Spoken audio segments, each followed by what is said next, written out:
Pour ne rien manquer, abonnez-vous maintenant.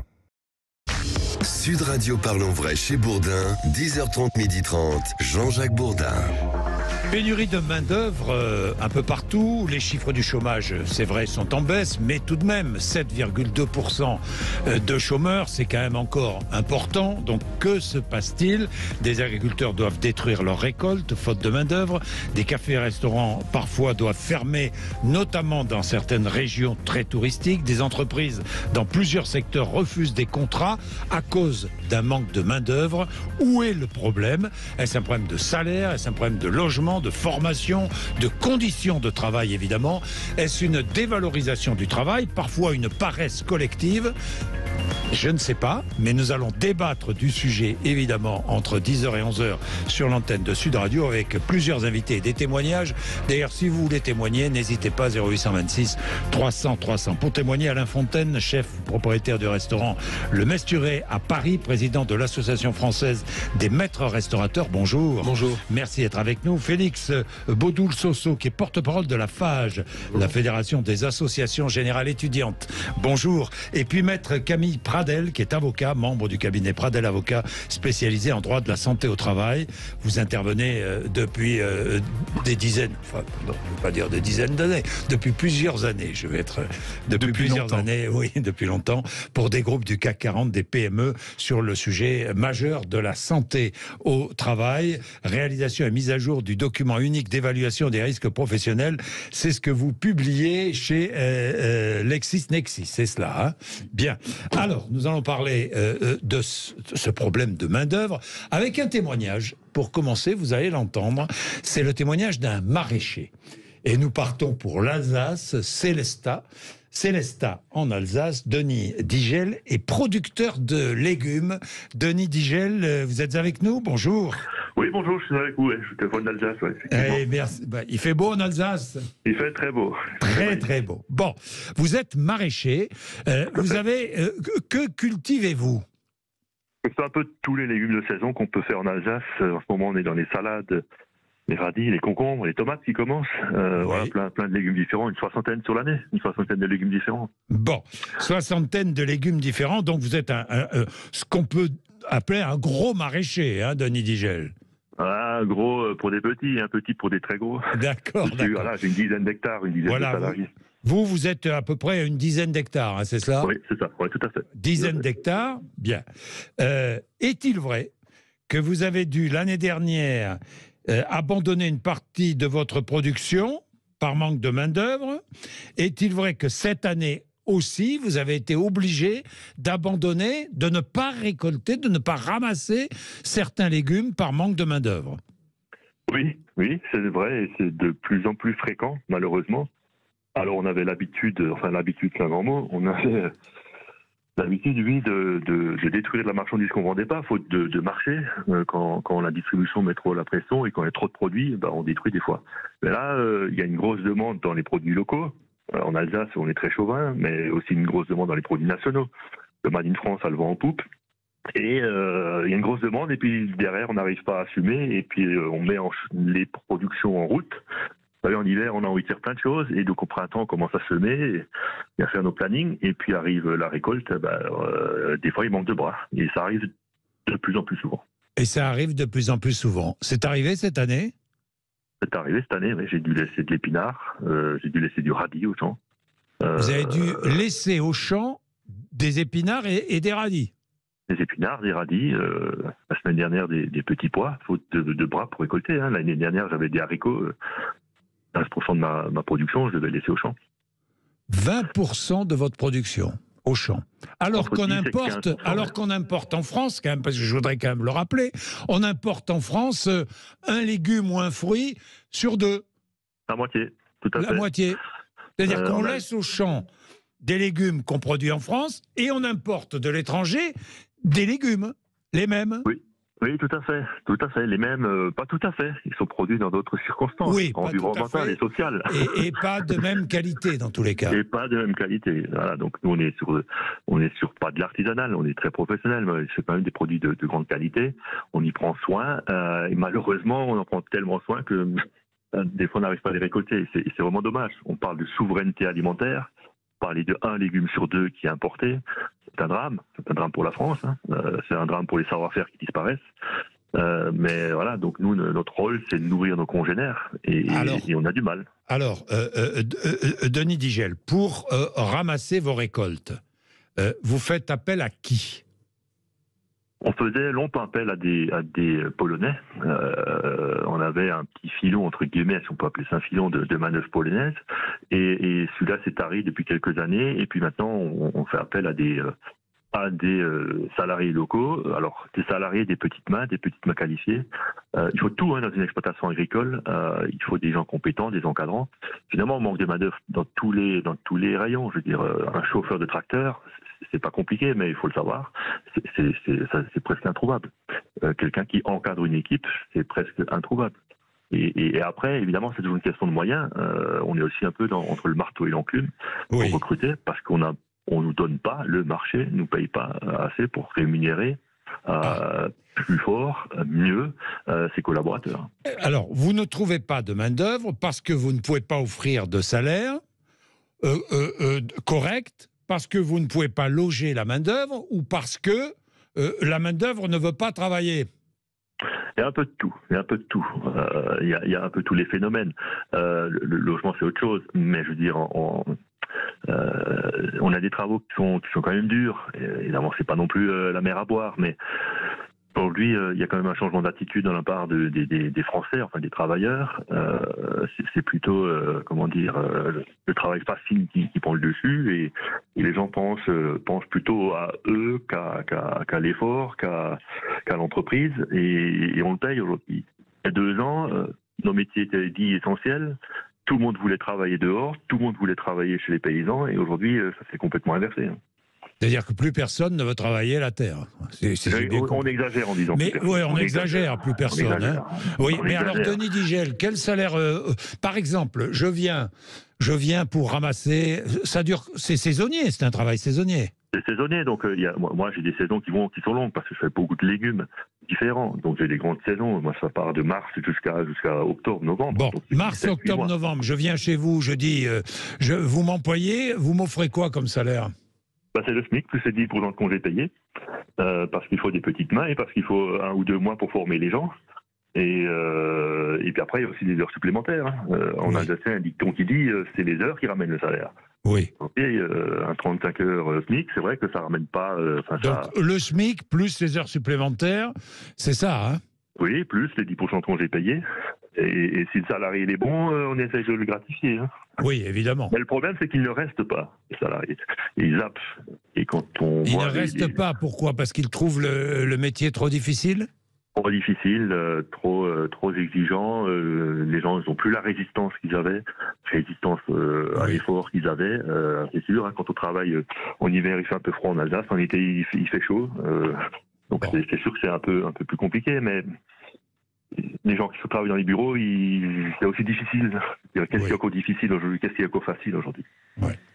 Merci Denis Digel. Merci, ça vous fait réagir. Merci à vous d'avoir mis la lumière sur ce problème, et j'espère que ça va s'inverser. On est là pour en débattre, hein. Et justement, autour de la table. Qui veut réagir à ce que vient de dire Denis Digel? Alain Fontaine?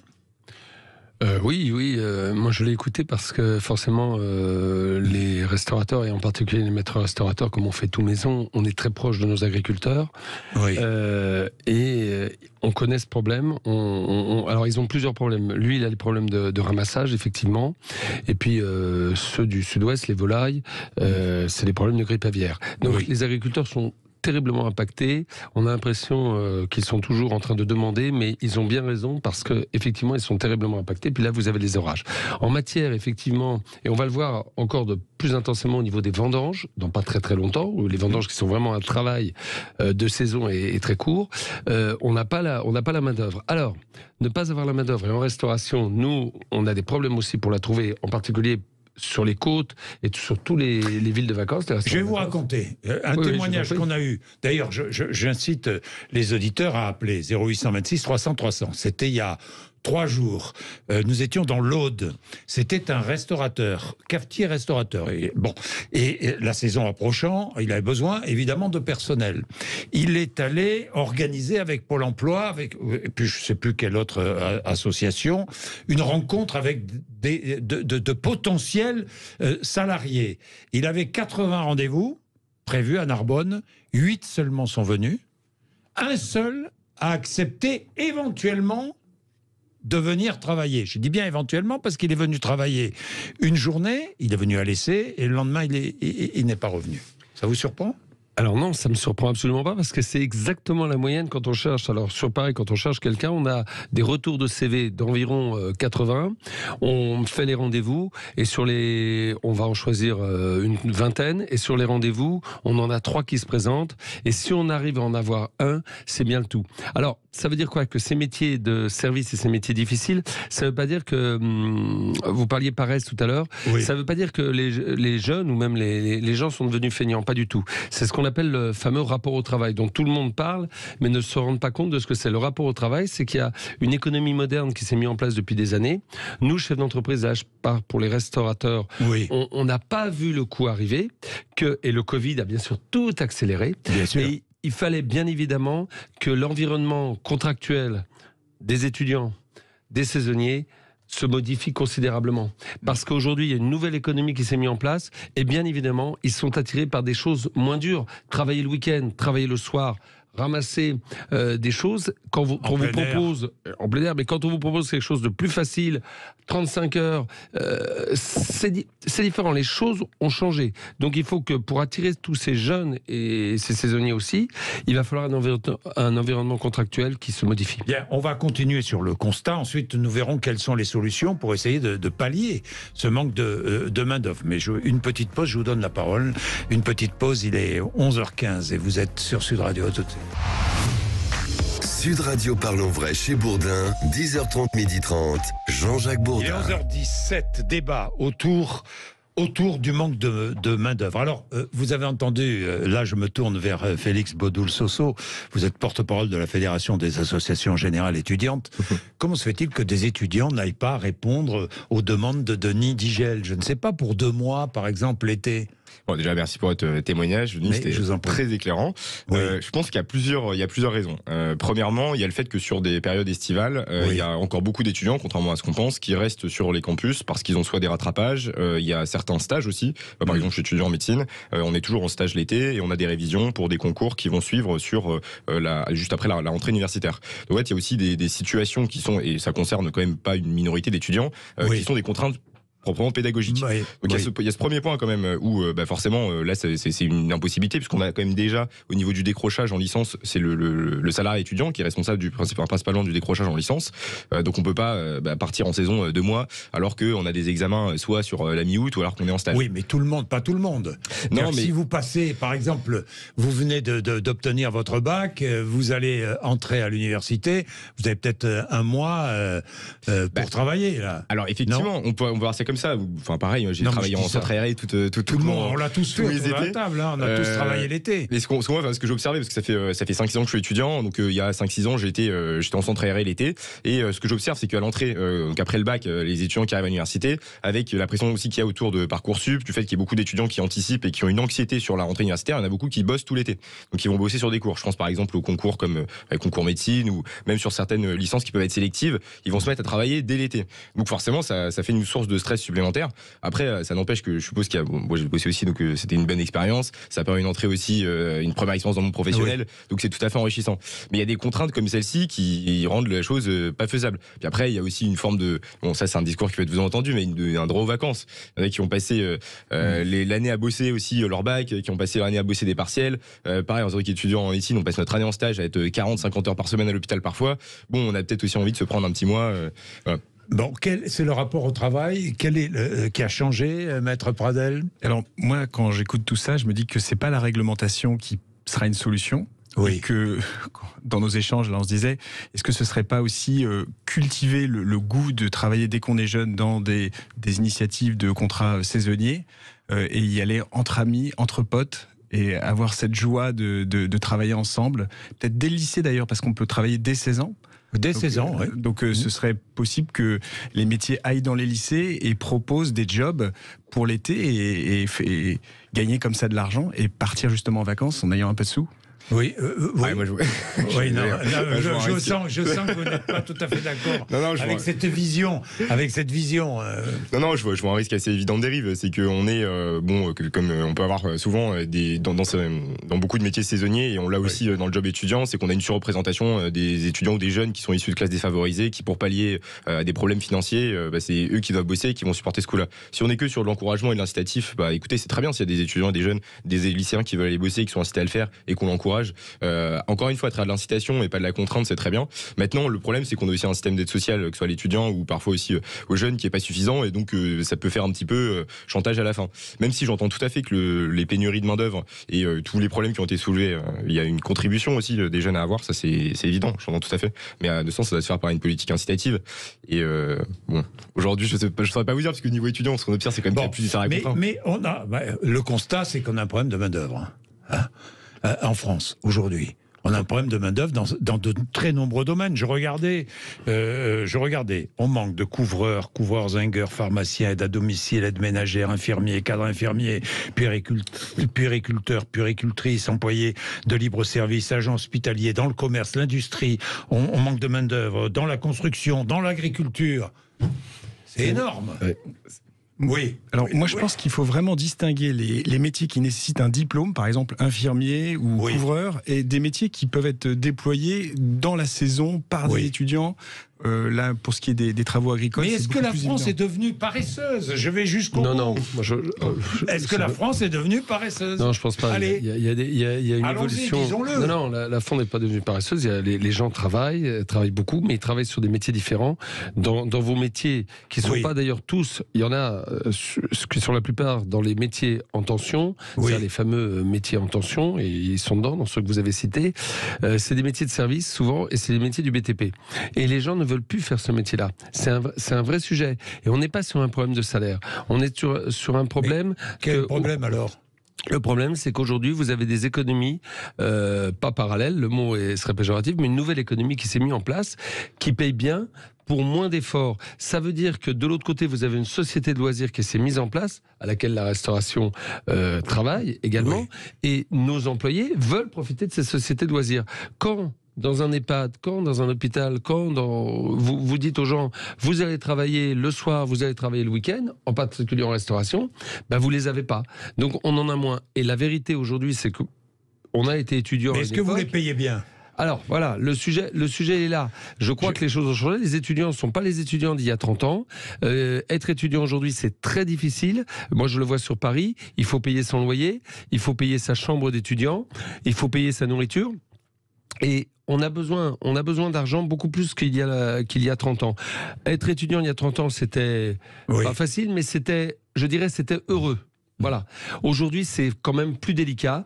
Et évidemment, les étudiants, ils demandent quand même des salaires convenables. Alors, j'entendais le SMIC tout à l'heure, mais je pense que le SMIC, il va falloir qu'on soit clair, n'est pas suffisant pour des étudiants qui doivent travailler toute l'année avec cet argent. C'est-à-dire que souvent, ils font leurs études et ils vont travailler cet été pour vivre pratiquement 6 ou 7 mois. Bon, là, on a vu le problème des étudiants, mais au-delà, il y a aussi le problème, et vous l'avez dit, et tous les témoignages le disent, de celles et ceux qui ne veulent plus exercer de métiers difficiles, de métiers pénibles.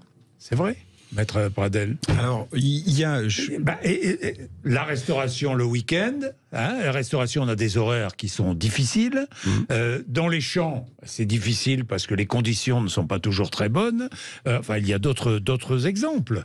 Ce qu'il faut se dire, c'est que même dans un cabinet d'avocat... Un couvreur est sur les toits. Le jeune qui prend un job difficile, sur son CV, c'est excellent. C'est-à-dire qu'aujourd'hui, dans les métiers du tertiaire, quand vous avez un jeune qui montre que tous les étés, il a été capable de s'investir dans des boulots difficiles, je peux dire que derrière, l'employeur, il n'hésite pas à l'embaucher. Donc on pourrait dire ça aux jeunes, c'est un plus énorme. Mais il n'y a pas de paresse collective, on est bien d'accord. Il n'y a pas d'éloge de la paresse. Non, parce que quand même, quand je vois, il y a parfois une volonté de décroissance, ou parfois une volonté de travailler 4 jours par semaine, semaine au lieu de 5. Il y a parfois une volonté de réduire le temps de travail. Ce que vous appelez pareil, c'est peut-être juste que, comme ça a été dit précédemment, un changement de rapport avec le travail. Paresse par provocation. Oui, provoque, bien sûr. Mais il y a j'ai une petite citation sur la jeunesse que je trouve intéressante. Allez-y.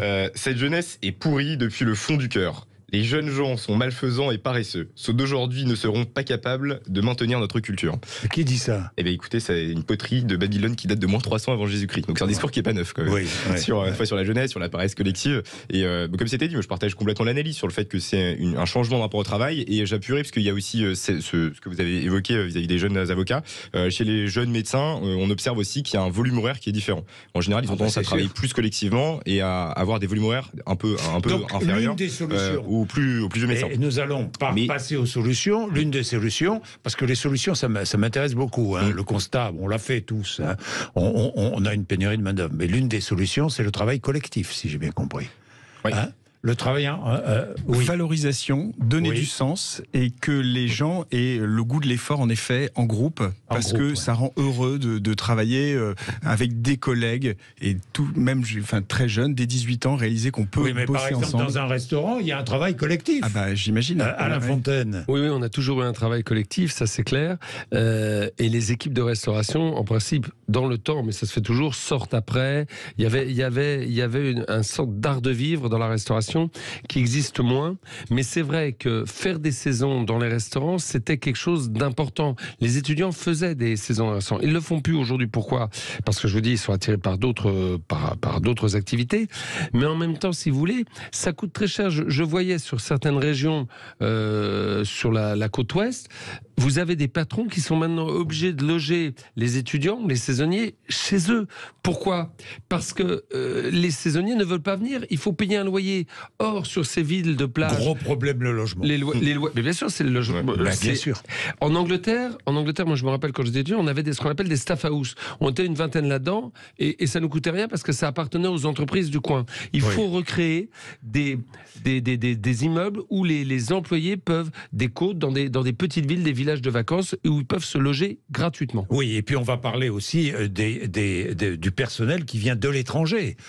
Parce que là aussi, parce qu'il faut le loger aussi, le personnel qui vient de l'étranger. J'ai vu que dans le sud-ouest, par exemple, il y a des agriculteurs, des arboriculteurs qui avaient acheté des mobil-homes pour loger, parce qu'on ne peut pas construire. C'est pas si facile. Pas constructible. Et non, c'est pas constructible. Donc, alors le mobil-home, c'est une des solutions. Mais il y en a d'autres. Vous les témoignez. 0826 300 300. Il est 11h28. Sud Radio Parlons Vrai chez Bourdin, 10h30, 12h30, Jean-Jacques Bourdin. Bien, la pénurie de main-d'œuvre chez les saisonniers, mais dans de nombreux métiers, en tension. Alors, si j'ai bien compris autour de la table, c'est pas du tout une question de paresse, de fainéantise des Français qui voudraient moins travailler qu'avant. On est bien d'accord. Vous êtes d'accord Je pense qu'il y a un rapport, un seuil à la douleur qui s'est nécessairement abaissé. Moi, c'est un constat que je vois dans les dossiers. C'est-à-dire que la jeune les Français sont plus paresseux qu'avant. Non, je dis pas ça. Je dis simplement que c'est ce que vous voulez, c'est ce que vous pensez. Dans les critères du confort, on constate tous que il y a une prise en considération de tout cela, y compris d'ailleurs sur le travail de nuit, le travail de week-end. Donc on le voit tous, mais de là à dire paresse, je ne pense pas. Je pense qu'il suffirait de motiver les gens pour que tout de suite ça change. Et pour que tout de suite, vous pensez ? Je pense, et ça pourrait jouer dès le lycée pour moi. Vous pensez qu'en motivant, ça va changer, Alain Fontaine, que vos rendez-vous seront pleins de monde, que vous trouverez sans aucun problème quelqu'un pour venir travailler avec vous ? Ça revient, tout à fait, ça revient à ce que disait l'agriculteur tout à l'heure. Il y a un moment donné où vous avez un plafond, vous ne pouvez pas payer plus les gens. S'ils les payaient à ce prix-là, c'est parce qu'ils ne pouvaient pas aller plus loin. Dans la restauration, c'est pareil. On augmente les salaires et je vous assure qu'on les augmente de plus en plus, mais on ne peut pas aller plus loin. Donc il va falloir à un moment donné qu'on nous aide, qu'on incite ces jobs d'été. Il faudrait payer moins de charges sur les jobs étudiants pour qu'on puisse les payer plus. Il ne s'agit pas de les garder dans notre poche. Baisser les charges sur les travaux saisonniers ou les travaux étudiants. Mais c'est évident qu'il faut baisser les charges. Les étudiants, ils ont besoin d'argent. Je vous l'ai dit tout à l'heure. Être étudiant aujourd'hui, c'est beaucoup moins facile qu'avant. Et donc, il faut payer plus.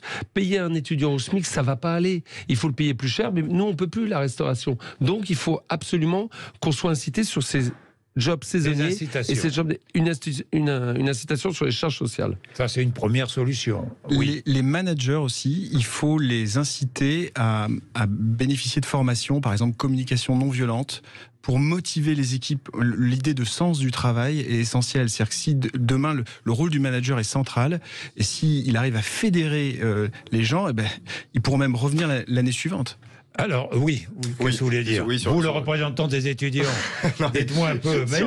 Sur les cotisations, on a déjà eu le sujet, parce que c'est déjà quelque chose qui a été proposé. Je sais, Et il y a quand même le sujet de savoir si sur les caisses de retraite aussi et maladie, ça continue à ouvrir des droits, puisqu'on a quand même beaucoup d'emplois saisonniers qui n'ouvrent pas nécessairement à des droits à la retraite, malheureusement.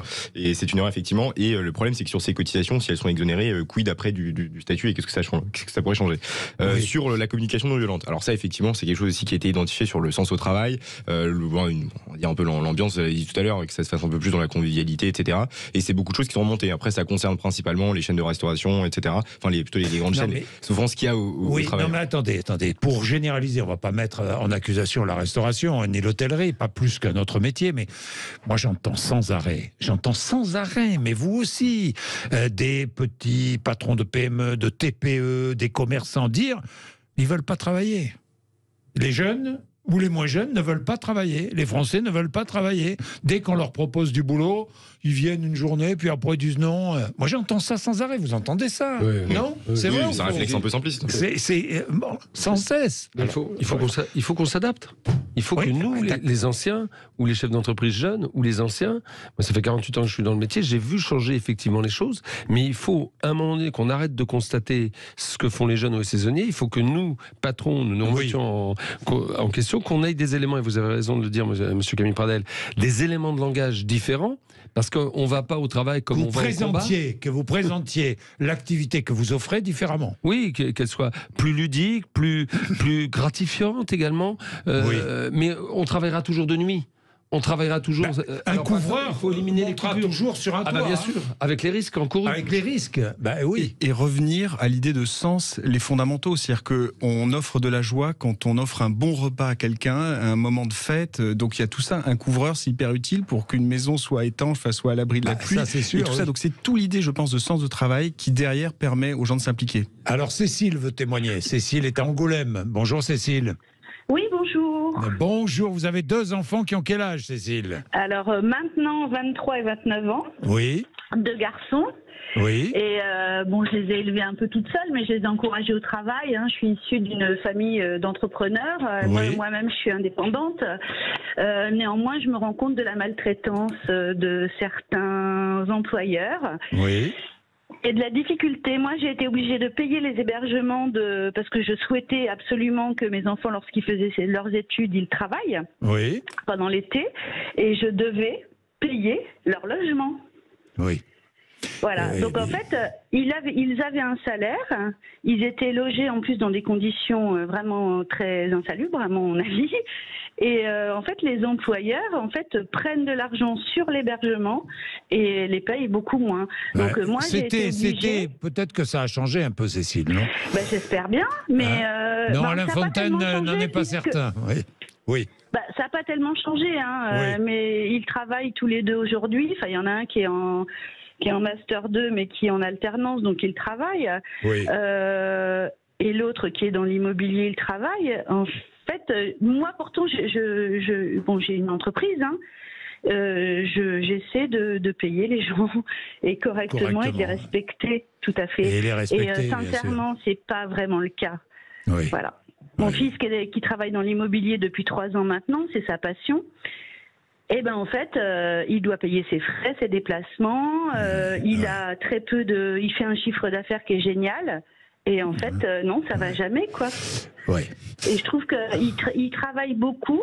Ils y arrivent, mais ils gagnent toujours 1 200 € par mois, quoi. Et je trouve ça triste. Ah oui, non, mais ça, oui. Ils payent tous leurs frais. 1 200 € plus, j'imagine qu'ils touchent un pourcentage lorsqu'ils réalisent une vente ou lorsque... Écoutez, moi j'ai travaillé dans l'immobilier pendant 7 ans. Lorsque je faisais du chiffre d'affaires, j'avais 25% donc de la commission. Et en plus, on me payait des frais. Donc ça, c'était il y a 10 ans. Et eux n'ont rien. Ils n'ont aucun frais de déplacement. Et lui, ça fait 1 an et demi qu'il travaille. Il a fait 200 000 euros de chiffre d'affaires et il est toujours à 1 200 euros par mois. Je trouve ça terrible. Oui, non, mais ça, vous avez raison de trouver ça terrible. Et vous n'êtes pas la première à me dire ça. Il y a un vrai problème dans l'immobilier, effectivement, où il y a une forme... exploitation, je vais peut-être un peu loin lorsque j'utilise ce mot, mais tout de même, hein, dans le monde de l'immobilier, j'ai plusieurs exemples qui montrent bien que on ne paie pas très bien ceux qui y travaillent. Merci beaucoup, Cécile. Je suis sûr que je vais faire réagir, ça c'est certain, en disant cela, mais tant mieux, on est là pour ça. 0826 300 300. Donc, bon, si j'ai bien compris, problème de salaire, on est bien d'accord. Problème de logement, on est bien d'accord. Motivation, vous dites la solution c'est une motivation. Il faut motiver et donner le cadre, hein, les cadres nécessaires à ceux qui veulent travailler. Hein, Maître Pradel, c'est ça. Qu'est-ce qu'on peut faire encore? Il y a aussi peut-être baisser les charges, c'est ce que vous demandiez vous à Alain Fontaine, par exemple pour les travailleurs saisonniers. Et puis les étrangers. Parce que si on manque de main-d'œuvre dans certains secteurs, il faut bien qu'il y ait des hommes et des femmes qui travaillent dans ces secteurs-là. Donc si ils viennent de l'étranger, pourquoi pas? Qu'est-ce que vous en pensez, Maître Pradel? De toute façon, la loi le permet, donc il n'y a aucune difficulté avec ça. Et c'est assez classique d'embaucher, comme le disait votre premier témoignage, des personnes venant par exemple de Pologne pour aider sur les... Donc du Maroc, dans le sud-ouest, bien souvent, pour travailler dans les champs. Avec un problème, c'est qu'on ne peut pas les garder plus de 6 mois, les Marocains. Qui viennent, Marocains ou Tunisiens ou Algériens ou je ne sais, ou d'ailleurs, on ne peut pas les garder plus de 6 mois. Oui. Et d'ailleurs, les maraîchers ou les arboriculteurs demandent à ce que ça soit prolongé, ce délai. Même si après le cadre souple du contrat saisonnier, il ne pourra pas être étendu au maximum, puisque vous savez qu'on favorise le contrat saisonnier en permettant notamment de ne pas répondre aux conditions exactes du CDD. Mais si on faisait un contrat saisonnier de 12 mois, à ce moment-là, il faut le dire, et c'est tout le code du travail qu'on... Déjà, faisons des contrats saisonniers pour les gens qui sont en France et qui sont en souffrance administrative. Il va y avoir la loi immigration sur laquelle tout le monde a parlé. Et dans cette loi immigration, il y avait un alinéa sur les gens qui sont en souffrance administrative et qui voudraient travailler. Faisons-leur déjà... les métiers en tension, des contrats de 6 mois pour qu'ils puissent effectivement aider tel agriculteur, tel restaurateur. Mais vous avez sur ces sujets-là. Mais vous avez des politiques qui vont vous répondre, c'est un appel d'air à l'immigration irrégulière. Oui, mais quand on dit qu'on fait rentrer des étrangers pour travailler chez nous, combien repartiront vraiment dans leur pays? L'appel d'air, il est là. Il faut mieux travailler avec des gens déjà qui sont sur notre sol pour 5-6 mois. Entourons la chose. Pour un premier pas, il faudra aller plus loin. Mais ce qu'on ne sait pas, c'est que vous avez des gens dans nos établissements, dans beaucoup d'entreprises, qui sont en souffrance administrative, qui travaillent déjà, donc vous voulez dire par là que vous avez des étrangers qui travaillent dans vos entreprises et qui ne se sont pas déclarés, quoi. Qui sont... Alors, qui ne sont pas déclarés, pardon. Qui sont déclarés. Alors, c'est ça qui est terrible, parce que tout à l'heure... Qui n'ont pas de papier, qui sont déclarés. Papier, mais qui travaillent, qui ont leur feuille de paie, qui payent leur prévoyance, qui payent leur taxe et qui payent des impôts. C'est incroyable, mais qui payent des impôts. Eh bien, ces gens-là... Alors, attendez, je m'arrête, parce qu'il a été dit tout et le contraire de tout. Alors, je voudrais que les choses soient claires. Oui. Quelqu'un qui est en France, clandestin en quelque sorte, qui n'a pas de papier. Oui, pas de papier, c'est clandestin. Qui est clandestin. C'est un clandestin qui travaille dans une de vos entreprises, chez un restaurateur, je ne parle pas de chez vous, mais bon, qui travaille chez un restaurateur, qui donc payé, puisqu'il travaille, c'est normal. Bien sûr. Hein, et à travail égal, salaire égal, qu'on soit clair. À travail égal, salaire égal, il est payé comme un Français qui est là. Bon. Tout à fait. Alors, il est payé, vous le déclarez. Feuille de paye, il paie des cotisations. Oui, et des impôts. Et il n'a pas de papier. Et il est clandestin. C'est la souffrance, c'est ce que j'appelle moi la souffrance administrative. Alors comment peut-on ne pas régulariser ces personnes-là? Alors moi je pose la question. C'est la fameuse loi immigration dont on a parlé, et je vais juste finir là-dessus. Le seul sujet qu'on a, c'est qu'en plus, ces gens-là qui sont en souffrance administrative dans les établissements, ou vraiment à la porte des établissements, que je rappelle, on a formé pour la plupart dans nos écoles, on a dépensé de l'argent pour les former dans les écoles hôtelières et autres, et dans les écoles de plombiers. Mais ils sont clandestins, ils ont été formés dans nos écoles. Ils deviennent clandestins. Et oui, c'est vrai. Oui, parce qu'ils sont majeurs, ils deviennent clandestins. Ah oui, sauf qu'ils peuvent demander la nationalité française. Il y a des sous-conditions. Et non, puis maintenant, regardez la loi immigration, c'est vrai que ça a changé. Eh bien, ces gens-là, comme ils sont en souffrance administrative, ils ne vont pas sur les côtes pour travailler. Ils ne peuvent pas, si vous voulez, leur poste, ils ne peuvent pas grimper dans l'escalier social ou l'ascenseur social et être remplacés par d'autres. Donc, il y a un blocage à un moment donné. Ça concerne plusieurs dizaines de milliers d'emplois. Il y a un blocage. Ils ne peuvent pas partir de là où ils sont, ou ils ne peuvent pas aller travailler. Et donc, vous avez un blocage parce qu'ils pourraient très bien aller sur les côtes, aller ravitailler, aller aider. Voilà, et bien ça, ils ne peuvent pas le faire. Ou aller chez notre ami agriculteur, tout à l'heure. Bien sûr, évidemment. Bien, 11h44, on va en parler parce que c'est un débat qui est ouvert. 11h44, à tout de suite. Sud Radio Parlons Vrai chez Bourdin, 10h30, 12h30, Jean-Jacques Bourdin. Bien, je vois que vous intervenez nombreux. Yanis, nous allons prendre Yanis qui est à Besançon, dans le Doubs. Bonjour Yanis. Bonjour. Bon, vous êtes jeune et vaillant, vous avez 25 ans, vous Yanis. Hein? Exactement. Et vous êtes chauffeur routier. Exactement. Vous avez commencé à travailler à quel âge? Alors, j'ai commencé à travailler à 16 ans. Ouais. Et j'ai travaillé un peu dans tout. Job d'été, service, planche, préparateur de commandes, mécanique. Oui. Et puis à la fin, je me suis mis dans... Spécialisé, formé et spécialisé. Formé, spécialisé dans, chauffeur poids lourd. Bon. Vous dites quoi, alors Yanis? Vous dites quand on veut, on peut?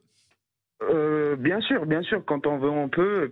Après, bon, il y a aussi, même s'il y a un peu de pénibilité, un peu de stress, un peu d'administratif, tout ça qui stresse, mais sinon, oui. Ben oui. Et je voulais dire qu'il y avait des choses qui sont vraies aussi concernant les étrangers. J'ai écouté ce matin à la radio, il disait en Allemagne qu'ils naturalisaient plus de 600 000 étrangers. Oui. Parce que aussi ils sont pour travailler. Exact. Et étrangers qualifiés, ils ont naturalisé plus de 600 000 cette année. Qu'est-ce que vous en pensez, vous?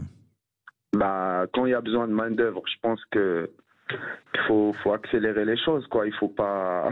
Oui. Parce que moi, je suis arrivé en France à 14 ans. Hein. Mieux vaut un étranger, pardon, je vais être alors là encore plus dur, mieux vaut un étranger qui travaille, qui est régularisé et qui paie ses cotisations qu'un étranger qui devient délinquant. Hein. Ah, ça c'est sûr, mais la plupart du temps, c'est pas les étrangers le plus souvent qui deviennent délinquants. Il y a aussi des gens qui sont nés sur le sol français. Ça, je suis d'accord, Yanis.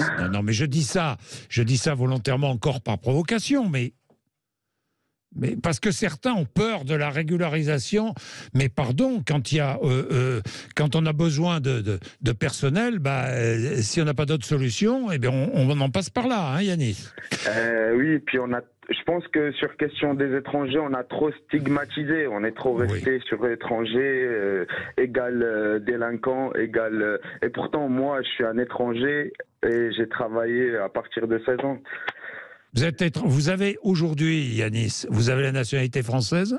Ma maman, elle a la nationalité française. Et mes sœurs, elles sont nées sur le sol français. Et moi, je suis arrivé à 14 ans et j'ai pas encore la nationalité. Donc vous travaillez alors que vous êtes étranger? Bien sûr, oui. Bon. Vous avez une carte de séjour, vous avez... Oui, quand même. J'ai fait mes études, j'ai ma maman ici. Mais c'était quand même compliqué parce que c'est tout un dossier, c'est tout un... Voilà. Bon, merci Yanis, merci. Eric est encore avec nous aussi. Albi dans le Tarn. Bonjour Eric. Bonjour l'équipe. Bonjour. Bonjour tout le monde. Merci. Vous êtes chef d'entreprise, Eric. Qu'est-ce que vous voulez dire? Dans la restauration, je voulais dire, on se creuse la tête pour les solutions. Et dans un pays qui produit une loi par problème, la solution, elle existe déjà. Allez-y. Dans le code du travail, ça s'appelle l'intermittence. Oui. Si on fait rentrer les saisonniers dans le statut d'intermittent, ça leur permet, quand ils arrêtent la saison, s'ils ont fait assez Alors, dans le spectacle, c'est des dates. Enfin, s'ils ont travaillé assez longtemps sur la saison, ils peuvent être rémunérés entre 2 saisons. Ils peuvent être donc rémunérés pendant qu'ils font leurs études. Enfin, il y a plein de choses à creuser sur le statut d'intermittent qu'on peut ouvrir avec des cotisations payées, sans parler de baisse de charges, etc. Il y a des charges dans l'intermittence aussi. Et deuxième point, je dirais, Benoît Hamon avait 20 ans d'avance quand il parlait du revenu minimum. Quand on écoute le jeune étudiant et quand on écoute les divers témoignages, on se rend compte que, et quand on est employeur, qu'on veut faire un CDI, plus personne ne veut signer de CDI, on se rend compte que l'intermittence et le revenu minimum, c'est peut-être effectivement la solution sous 10 ans pour que les gens soient payés et travaillent. Le seul problème, Eric, c'est qu'on peut peut-être un effet d'aubaine et certains employeurs peuvent en profiter, non, Eric? Mais parce que l'effet d'aubaine, actuellement, il n'y en a pas. Oui, aussi. Ah bah ça, vous avez raison, il y en a. Oui. Mais c'est une très bonne idée, non, d'Éric Maître Pradel? En tout cas, le contrat de saisonnier, il permet de cotiser à l'assurance chômage. Donc là, j'imagine, Eric, que vous souhaitez surtout renforcer ses droits, c'est ça, et écourter la période pendant laquelle, minimum, il faut travailler pour bénéficier des droits au chômage, c'est ça? La dernière réforme du chômage, justement, elle a rendu le travail saisonnier beaucoup moins intéressant puisqu'il faut travailler beaucoup plus longtemps pour ouvrir des droits au chômage. Et donc, c'est pour ça aussi que les gens ne trouvent plus à recruter des saisonniers. C'est parce que l'indemnisation au chômage a changé. Oui. Donc, moi, je veux bien qu'on change l'indemnisation au chômage. Il n'y a pas de souci avec ça pour moi, effectivement. Mais puisqu'il existe ces statuts-là, il faut regarder s'il n'y a pas possibilité. Alors, comme il y a des intermittents du spectacle, pourquoi n'y aurait-il pas des intermittents de la restauration, des intermittents de... Non, mais c'est vrai. Alors, c'est la Cour des comptes qui va s'étouffer, par contre. Oui, peut-être, mais... Bon, merci, Eric. Merci. Qu'est-ce que vous voulez dire quelque chose? Non, mais sur le job étudiant, il y a deux éléments intéressants. Sur le job étudiant, nous on pense que c'est quand même pas une solution pour réduire la précarité. Par contre, s'il y a il y a à côté une aide sociale suffisante et que les étudiants peuvent et les jeunes le faire en toute connaissance de cause parce qu'ils ont envie de développer des compétences professionnelles, ils ont envie de passer une saison ensemble. Alors là, c'est quelque chose qui, je pense, qui est tout à fait dans le sens de ce qu'on raconte. Et sur l'ouverture des droits au chômage aussi, ça nous paraît quand même quelque chose d'assez logique et d'assez sensé, puisque là, sur les contrats. Bon, j'ai pas une connaissance parfaite, moins que vous, je suppose, sur la question, mais ce qui est évoqué là sur l'interminence, sur le fait que ça ouvre pas de droit au chômage, effectivement, c'est aussi un gros frein pour ça. Et je vais revenir sur un truc, pour ouvrir un débat, puisqu'on a aussi sur la profession, donc, on a parlé tout à l'heure du fait qu'il y avait des problèmes dans des diplômés, donc sur les diplomations, les métiers diplômés, les métiers pas forcément diplômés qualifiés. Sur les diplômés, pour revenir sur la santé, le métier d'infirmier actuellement est peu attractif pour plein de raisons. À la fois parce que la formation, il y a des soucis dans la formation qui est peu attractive, qui est sous-payée. En stage, ils sont rémunérés 80 à 80 centimes à 1,20 € par heure, ce qui est quand même ce qui est rien du tout. Et aussi, on a beaucoup de souffrance d'information à cause d'un mauvais encadrement, etc. Et c'est pareil ensuite, puisque le métier, quand même, on l'a vu pendant la crise Covid, ça a été les héros pendant quelques temps. Et ensuite, très vite, on est retombé un peu business as usual et on a des situations de souffrance à l'hôpital qui rendent pas du tout le métier attractif. Donc on a ces deux, je trouve que c'est un très bon exemple, la profession d'infirmier pour les métiers plutôt diplômés, sur le fait qu'à la fois la formation et l'exercice professionnel rendent pas du tout la profession attractive. Et c'est pas une question de paresse. Les jeunes, ils sont pas paresseux. Les professionnels, les infirmiers, on peut pas dire qu'ils soient paresseux. Simplement, c'est une question de dignité dans le travail. Oui, à tel point qu'aujourd'hui, on constate qu'il y a même de nombreux étudiants infirmières qui ne vont pas jusqu'au bout de leurs études. Et là aussi, c'est parce que le système ne les considère pas assez. Alors, il y a effectivement là, dans le domaine de la santé, effectivement, il y a beaucoup de travail à faire. L'alternance marche bien, hein? Oui. Alain Fontaine. Oui, l'alternance marche très bien, mais je reviens à ce qui vient d'être dit. Effectivement, nous, l'alternance marche très bien avec une progression de l'apprentissage considérable. Ça n'a jamais été aussi fort. Et pourtant, tant mieux. On sait que 60% des apprentis qu'on forme aujourd'hui quitteront la profession au bout de 3 ans. Et quand vous prenez la formation des lycées hôteliers, plus celle des apprentis, on arrive à 50%. Donc ça veut dire que c'est vraiment un problème d'attractivité du métier, non pas de ce qu'ils proposent, parce qu'ils ont envie de faire de l'alternance, ils ont envie de faire des études, mais quand ils rentrent dans le monde professionnel, dans la vraie vie, là, ça pose un vrai problème. Donc oui, l'apprentissage a complètement changé la chose, et là, il faut dire bravo à tous ceux qui ont fait le job pour que l'apprentissage soit plus fort, même qu'en Allemagne. On est en train de dépasser les Allemands qui étaient pourtant les rois de l'apprentissage. Et pour autant, comme pour les infirmiers, ils quittent. Ils quittent au bout de 3 ans. Ils quittent. Donc on a un problème d'attractivité de certains métiers, infirmiers, EHPAD, restauration.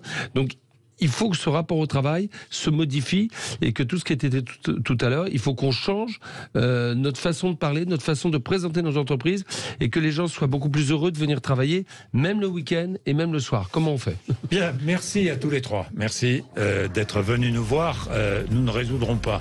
Là, on n'a pas... Hein, on n'a rien résolu, mais on a fait des constats et avancé des solutions.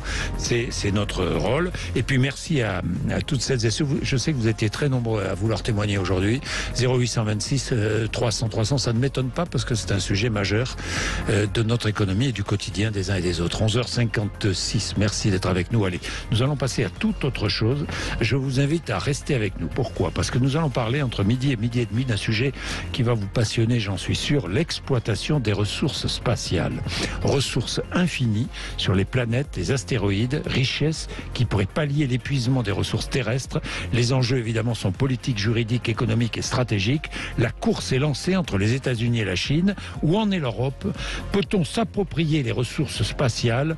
Nous serons avec Christine Lavarde, co-auteure du rapport rendu par le Sénat sur le sujet. Christine Lavarde, qui est notre invitée entre midi et midi et demi, 11h56.